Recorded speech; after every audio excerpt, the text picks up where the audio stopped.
All right. Welcome one, welcome all. In today's video, we're going to be talking about King and Queen, what roles they have to play for the rest of Wano country. We also are going to do a little speculation about King in the process. I'm trying to fix this so it looks a little bit nicer.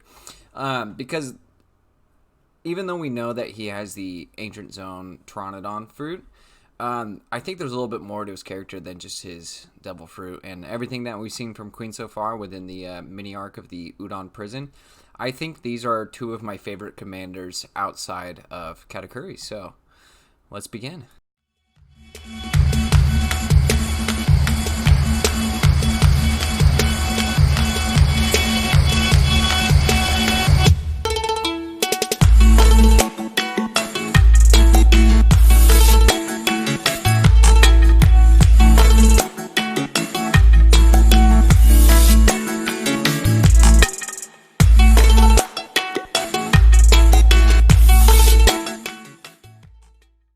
So let's start off with Queen and everything that we know about Queen.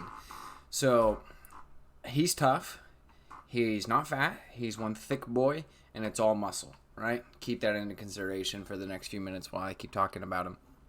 Second off, Brachiosaurus devil fruit, right? Had no regards to anybody's speculation of him being a scorpion. So that's kind of cool because Queen the Plague.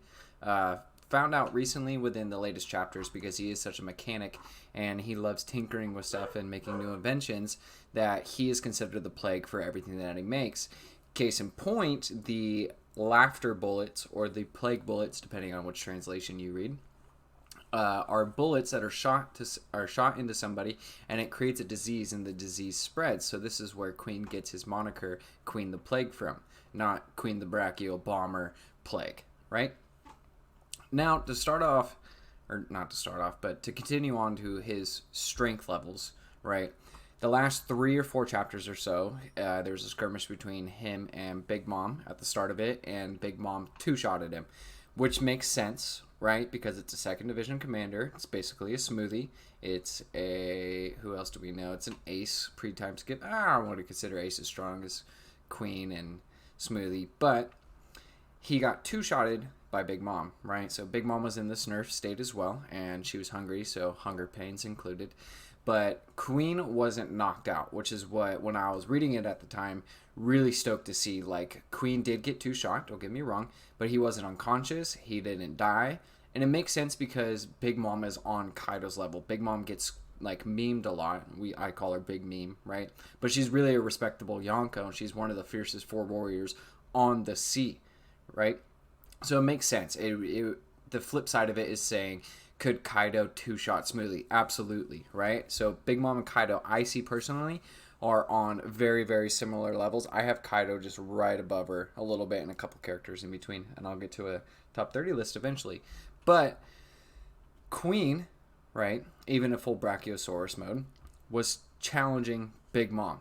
And he knew that he wasn't going to win, so he had to outsmart her. So in the recent chapter, or the second most recent chapter with Queen's Gamble, Queen basically plots for Big Mom to run around Udon, because it's one giant circle, to then basically try and knock her out. And he does, which was like the craziest thing, right? So he basically knocked the amnesia out of Big Mom. Good kind of like plot control from Oda, I think. But it wasn't even enough to knock Big Mom down, right? Like immediately, like she was still there. And I think just the impact of the weight and like the force and the velocity and the mass of everything, like if you're applying real world physics, that would hurt like a son of a bitch, right? So like Queen bombed Big Mom, and then she got knocked out afterwards. So this shows like this competency and the strength level of a second commander of what they can actually do, not an example of what Smoothie did back in the Whole Cake Island arc. So this is one of the reasons why I like Queen a little bit more, is because this is more of a healthy gauge for where commanders are, because the only thing that we've really seen post time skip are Cracker and Katakuri. And Katakuri is a first level commander, and he was mopping the floor with Luffy at first, but it still shows this power gap between Luffy and commanders, even though people still put Luffy on first commander level. And I think he's like realistically maybe second commander level, depending on the matchup. Sometimes first commander level, also depending on the matchup. But Queen, right after knocking Big Mom out, or right after she gets knocked out, is immediately like, we have to chain her up with everything that we have, and we have to get her the hell out of here. We're taking her straight to Kaido. He's the only one in this whole entire country who knows what to do with her and how to handle her. So once again, this shows this kind of like urgency that Queen has for taking care of the pirates, or like figuring out a situation. Whereas if we flip this and the same thing happened to Kaido, like let's say Katakuri somehow manages to knock Kaido unconscious, right, for just a time being, I don't think Smoothie, if we put her in the same situation, okay, I'm going to back this up. This is going to have to be a tag team between Katakuri and Smoothie to face Kaido if you want to flip side this. But I don't think like Smoothie would have the same urgency or know what to do if Kaido was unconscious before her. So this shows more of like a well-rounded character of Queen being a commander, and it shows how like actually you're supposed to be a commander on if you're on a Yonko's crew. So I really do like this about Queen. And then getting into speculation a little bit about what else she has, or what else he has in regards to his kind of like mechanical ability. So speculating on Queen's mechanic abilities and every resource that he has in Wano, including the Sea Stone crafters, the prisoners, all of the metalworks, the whole entire prison itself, because there seems to be forges in there. He's kind of limitless in the sense that he can build whatever he wants, whatever his mind is basically capable of. He's no Vegapunk, and he can't create pacifistas, I'm pretty sure. But reading back on Kaido's chapter where he fights Luffy and he one-shots Luffy, I'm starting to think that Queen may have made his like giant mace that we see, because if I remember correctly, it knocks Luffy out of his Gear 4th form, and I don't think he actually put hockey on it, so there has to be some form of sea stone within the mace. So with Queen and everything that he can basically do, from what we've seen, from taking apart kids' arms and creating the plague bullets, there's a possibility that Queen actually did create Kaido's mace, which would be a cool idea because it gives him this other position within Kaido's crew of being basically the main arms dealer, or like the main weapon crafter. He's kind of like the mason of the crew, where he builds everybody's like guns, he builds the artillery, the bullets. He might have like a hand in making the ships, like decking them out. What he reminds me of is more of like a tactical weapons maker. And I like that because it's starting to give the same perception of Luffy's crew and other crews in the New World and pre-time skip to like Yonko crews, where it's like we kind of have the separation where Yonko crews are just so far and ahead of each other that they don't necessarily have assigned positions within the crew outside of being like a commander or a sub-commander or just a part of the army. So I like seeing this because it gives us a little bit more speculation on Yonko crews actually having fulfilled out parts. Like there's probably a helmsman in Kaido's crew, there's probably a doctor in Kaido's crew, there's probably like a cook in Kaido's crew. And even though his crew is so big and he must have a lot of subordinates within each kind of sector of what the ship needs or what the crew needs, I like to believe that there's like a head honcho for everything, right?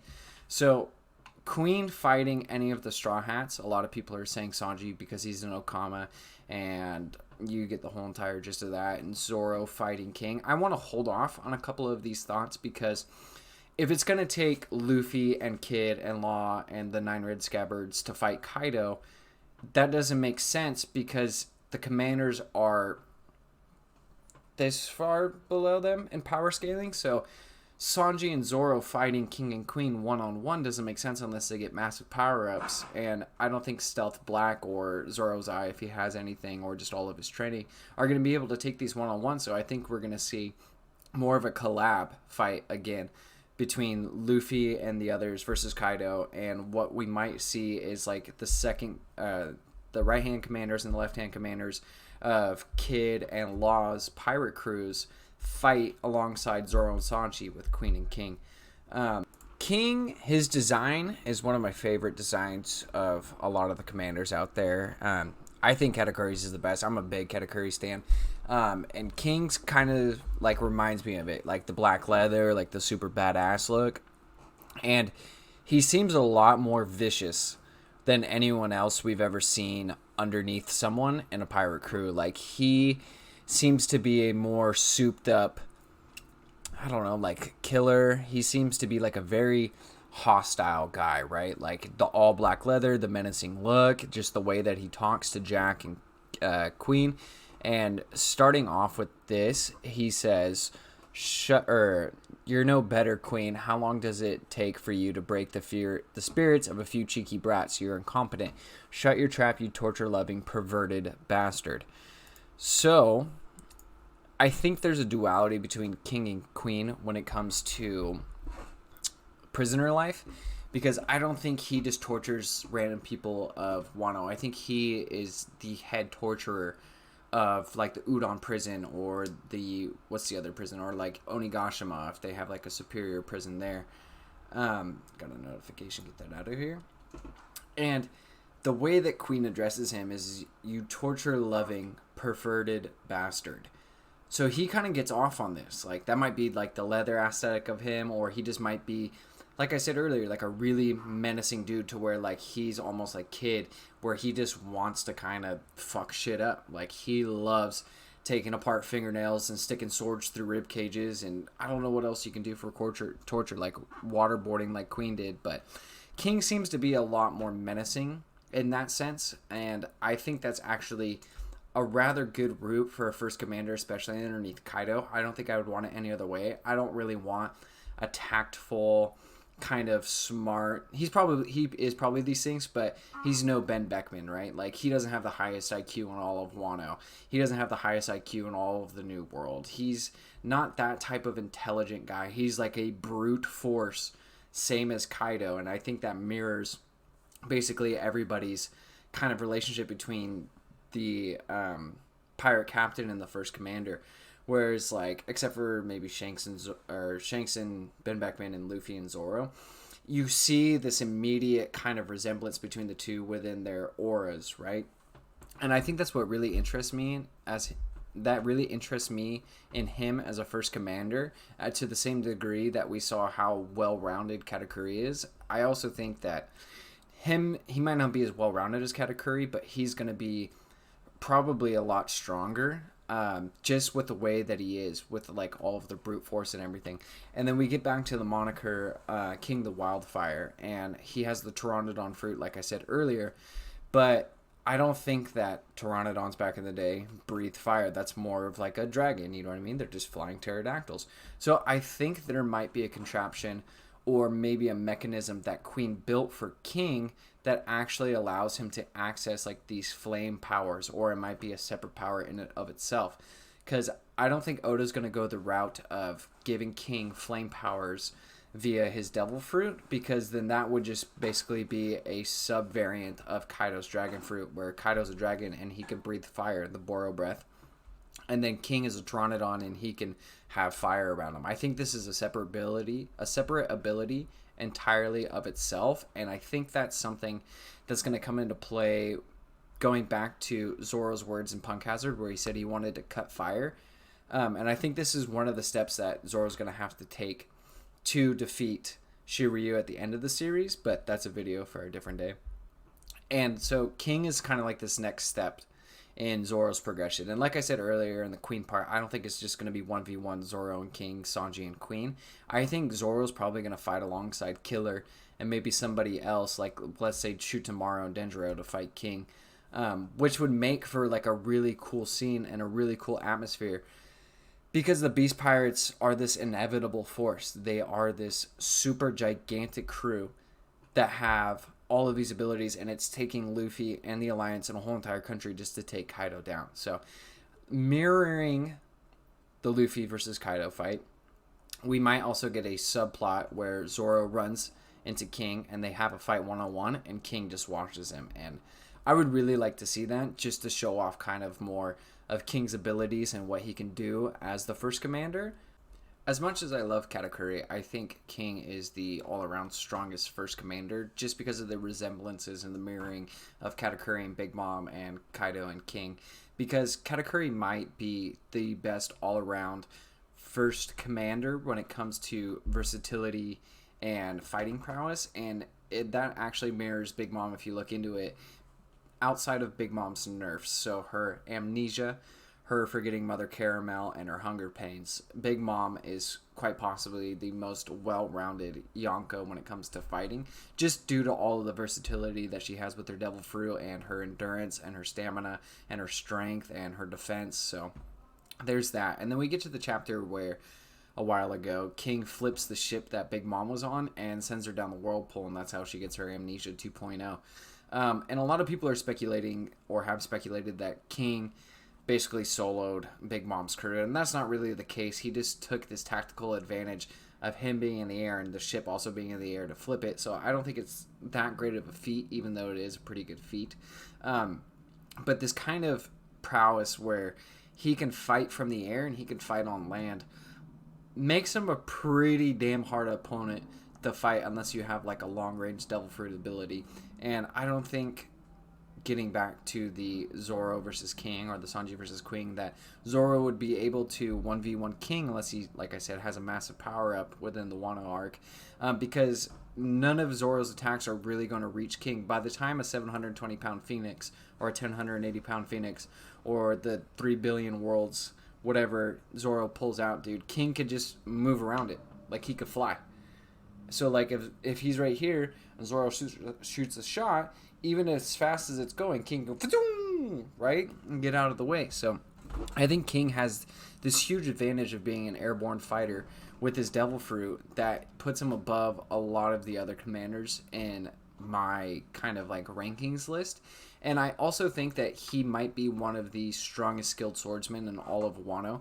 That would be really cool to see, because if we go back to me believing that Zoro's going to need help to actually defeat King, this in turn brings some of the strongest 9 Red Scabbards to fight him. So like Shutamaru and Denjiro like could also fight him, because then it would be a pretty sick sword fight and not just a commander versus Zoro fight.